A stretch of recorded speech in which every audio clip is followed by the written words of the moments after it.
واش عمرك حسيتي بانك كتجري ورا الفلوس ولكن ما عمرها كتوقف عندك؟ واش سولتي راسك علاش كاينين ناس عاديين لكن المال كيتبعهم بحال المغناطيس، وناس اخرين خدامين ليل ونهار ومع ذلك باقيين في نفس البلاصه؟ اليوم غادي نكشف لك واحد السر خطير، سر ماشي اي واحد كيهضر عليه، سر جا من عند طريقه تفكير اللي كان كيشرحها ميكافيلي ولكن بطريقه مختلفه، طريقة تخليك تفهم كيفاش العالم الحقيقي خدام وكيفاش المال كيتحرك فعلا. الناس كيكذبوا عليك ملي كيقولوا لك خاصك غير تخدم بزاف باش تربح. الحقيقة هي أن الخدمة بوحديتها ما عمرها كانت كافية. كاينين ملايين الناس خدامين أكثر منك ولكن شحال فيهم غني؟ قليل بزاف. علاش؟ لأن اللعبة ماشي لعبة جهد فقط، اللعبة لعبة عقلية، لعبة إدراك، لعبة قوة داخلية ما كتبانش للعين. ميكافيلي كان كيهضر على هاد السلطة، على التأثير، على القوة، ولكن إلا فهمتي كلامه بطريقة عميقة غادي تكتشف أن حتى المال كيتبع نفس القوانين. المال كيتبع الناس اللي عندهم حضور، اللي عندهم قرار، اللي ما كيترددوش، الناس اللي عارفين شنو باغيين وما كيتسناوش الإذن من حتى واحد. أكبر خطأ كيديروه الناس هو أنهم كيبداو حياتهم وهما مقتنعين أنهم خاصهم يتبعوا الطريق اللي رسموه ليهم الناس آخرين. قرأ، خدم، صبر، ومن بعد غادي ترتاح. ولكن واش عمرك شفتي شي واحد ارتاح بهذه الطريقة ولا غير كيبقى داير في نفس الدائرة اللي ما كتساليش؟ الحقيقة اللي خاصك تعرف هي أن المال ما كيتبعش التعب، كيتبع القيمة، والقيمة ماشي هي الخدمة اللي كدير. القيمة هي كيفاش تفكر، كيفاش تشوف راسك، وكيفاش الآخرين كيشوفوك. إلا كنتي في داخلك حاس براسك صغير، ضعيف، محتاج، حتى إلا درتي مجهود كبير النتيجة غادي تبقى محدودة. ولكن إلا بدلتي هذا الإحساس، إلا وليتي كتشوف راسك شخص عنده قيمة، شخص قادر، شخص كيستاهل، هنا كيبدا التحول الحقيقي.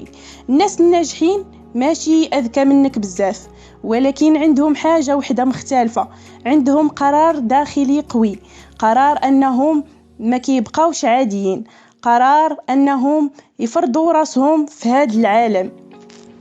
تخيل معايا واحد الإنسان داخل غرفة عامرة بالفرص، ولكن هو داخل وهو شاك في راسه، كيشك في كل خطوة كيديرها، واش غادي يقدر ياخد شي فرصة أو لا؟ غالبا لا. دابا تخيل واحد آخر داخل نفس الغرفة ولكن عنده ثقة وعنده وضوح، كيشوف راسو يستاهل.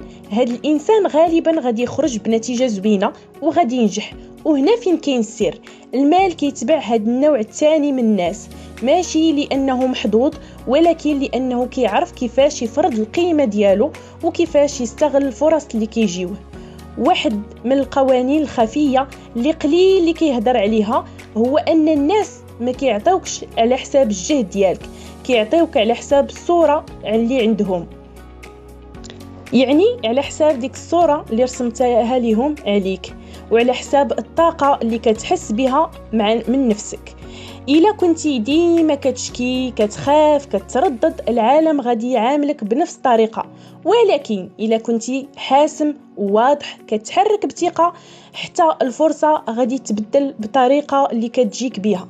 وهنا خاصك توقف اللحظة وتسول راسك، شنو هي الصورة اللي عندي على نفسي؟ واش كنشوف راسي شخص يستاهل النجاح، ولا كنشوف راسي غير واحد كيجرب حظه فقط؟ هاد السؤال بسيط ولكن الجواب ديالو كيحدد حياته كاملة. باش تبدل الوضع ديالك خاصك تبدل 3 ديال الحوايج أساسية. أولا، الطريقة اللي كتهضر بها مع راسك، حيت هاد الصوت الداخلي هو اللي كيبني الواقع ديالك. إلا كان سلبي غادي تبقى ديما محدود. ثانيا، القرارات، خاصك تولي تاخد قرارات بسرعة وبثقة، يعني وانت تايق في راسك ومتأكد منها حتى إلا كان فيها مخاطر. وثالثا، حركة، خاصك تبدأ تتحرك بطريقة مختلفة، بطريقة كتعكس الثقة اللي بغيتي توصل ليها. النجاح ماشي ضربة حظ، النجاح نتيجة ديال السلسلة اللي خديتي من ديك القرارات الصغيرة اللي كتجمع وكتعطيك نتيجة أكبر في الوقت المناسب. ولكن أغلب الناس كيسناو اللحظة المثالية باش يقدروا أنهم يبداو، وهاد اللحظة ما عمرها كتجي. ميكافيلي كان كيعرف بأن اللي كيتردد كيتأخر، واللي كيتأخر كيتسنى، والعالم ما كينتظر حتى واحد. دابا تخيل معايا إلا بديتي من اليوم تبدل الطريقة ديال التفكير ديالك، كل قرار كتاخدو بثقة وكل خطوة كديرها وانت مقتنع براسك. شنو غادي يوقع من بعد شهر، من بعد عام؟ غادي تكتشف بأن الواقع اللي كنتي عايشو راه ما كانش حقيقي، كان غير نتيجة ديال الطريقة اللي كنتي كتشوف بها راسك. وهنا كيبدا السر الحقيقي.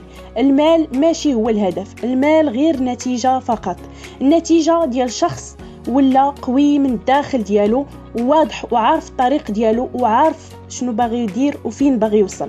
الا بغيتي المال يتبعك ما تبقاش تبعو، خدم على راسك، خدم على العقلية ديالك، على الحضور ديالك، على الطريقة اللي كتدخل بها لأي بلاصة. الناس كيشوفوك قبل ما يسمعوك وكيحكموا عليك قبل ما يعرفوك، وهاد الحكم هو اللي غادي كيحدد لك الفرص اللي غادي تجيك. دابا القرار عندك، تبقى نفس الشخص اللي كيتسنى ولا تولي الشخص اللي كيتاخد القرارات ويتحرك في البلاصة. حيت في الأخير فاش كنجيو نحققوا مزيان ونعرفوا شنو الفرق ما بين الناس اللي عندهم المال والناس اللي ما عندهمش، راه ماشي في الحظ ولكن في الفرق ديال العقلية.